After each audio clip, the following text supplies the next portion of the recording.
اچھا، یہ جو مرغی ہوتی ہے یہ صرف 2 ملاؤں میں ہی حرام ہوتی ہے یا 3 4 میں بھی حرام ہو جاتی ہے؟ پیپلز پارٹی میں شامل ہو چکے ہیں عملاً سرفراز بگٹی صاحب، لیکن شاید نہ تو سرفراز بگٹی صاحب کو یاد رہتا ہے کہ وہ پیپلز پارٹی میں ہے، نہ پیپلز پارٹی کو یاد رہتا ہے کہ وہ سرفراز بگٹی صاحب کو اپنے اندر شامل کر چکی ہے۔ اسٹیبلشمنٹ کا اصل میں اسٹیبلشمنٹ نام کی پارٹی کا حصہ ہیں سرفراز بگٹی صاحب بائی ڈیفالٹ، لیکن اسٹیبلشمنٹ کو چونکہ وہ قلعہ مسخر ہو چکا ہے، تسخیر ہو چکا ہے، لہٰذا اس کی کوئی فکر نہیں۔ سہیل افریدی والا یعنی کہ پشاور والا یعنی کہ خیبر پختونخوا والا قلعہ چونکہ ابھی تسخیر نہیں ہوا، اس کی بڑی فکر ہے، اور پنجاب اور سندھ چونکہ سونے کی کانیں ہیں لہٰذا ان دونوں کی بھی فکر ہے۔ لیکن بلوچستان کی صرف یہ ہے کہ وہ چونکہ تسخیر ہو چکا ہے مکمل طور پر، وہاں پر مسلح فوجوں کا پہرا ہے، اور یہ کہ وہاں سے کوئی کانوں میں امریکہ کی انویسٹمنٹ آ جائے، کوئی چین کی انویسٹمنٹ آ جائے، کوئی سعودی عرب کی انویسٹمنٹ آ جائے،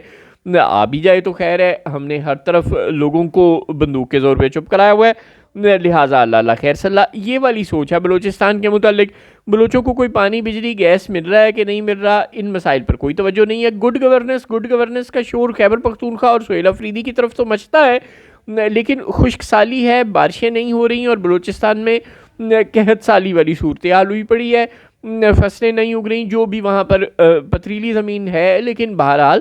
جو شمالی بلوچستان ہے وہ بڑا زرخیز بھی ہے، وہاں پر سیب اور بہت سے بے شمار پھلوں کے باغات ہیں، اوپر چمن میں زیارت میں اللہ تعالیٰ نے بڑی زرخیز زمین دی ہے، بے شمار پھل پیدا ہوتے ہیں، خشک میوہ جات اور دیگر پھل فروٹ، اور جو دیگر علاقے ہیں وہاں پر بھی کچھ نہ کچھ فصل ہوتی ہے، لیکن وہ نہیں ہو پا رہی خشک سالی کی وجہ سے، لوگوں کو پانی نہیں مل رہا، لوگ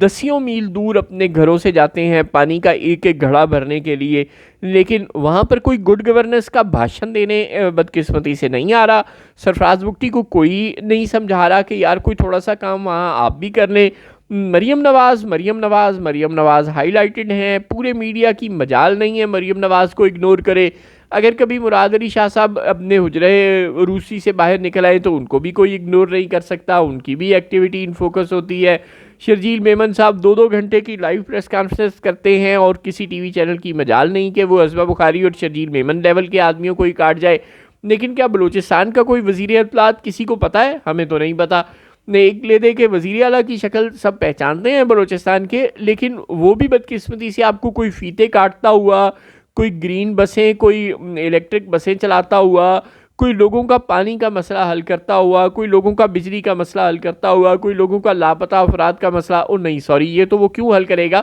یہ تو وہ پیدا کرنے والوں میں شامل ہے، لیکن بہرحال کوئی بھی مسئلہ حل کرتا ہوا آپ کو وہ نظر نہیں آ رہا، اور اس پر تو رہا یہ کہ وہاں پر قحط اور بھوک کی سچویشن بھی اب بڑھ رہی ہے۔ یہ بہت بے شرمی کی صورتحال ہے۔ بلاول بھٹو کو چاہیے کہ یا تو اعلان برات کر دے سرفراز بگٹی سے کہ یہ ہماری پارٹی میں شامل نہیں ہے، ورنہ پھر ready to face the music. آپ یہ مت بھولیں، یہ مت سمجھیں کہ ساری زندگی یہی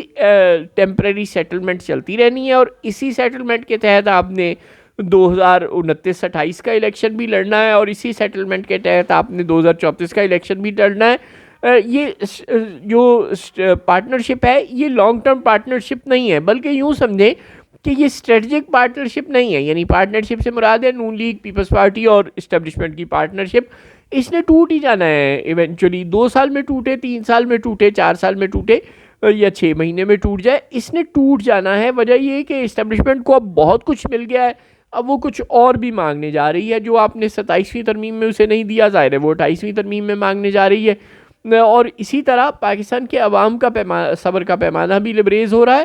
اس لیے بہتر ہے کہ تھوڑی تھوڑی توجہ آپ آپس میں پی ٹی آئی کے ساتھ لڑنے کی بجائے اپنے اپنے صوبوں پر، اپنے اپنے زیر انتظام علاقوں پر بھی دے دیں۔ جو بلوچستان کو آپ جس طرح سے اگنور کر رہے ہیں، جس طرح کہ وہاں کے لوگوں کی خشک سالی اور دیگر مسائل کو، پانی کی کمی کے مسائل کو، لاپتہ افراد کے مسائل کو، اور ان کے ریسورسز سے متعلق ریزرویشنز کو، اور بے شمار مسائل کو، لا اینڈ آرڈر کے مسائل کو اگنور کر رہے ہیں، یہ آپ کے گلے پڑ جائے گا کسی وقت، اس لیے ہوش میں آ جائیں تو مہربانی ہے۔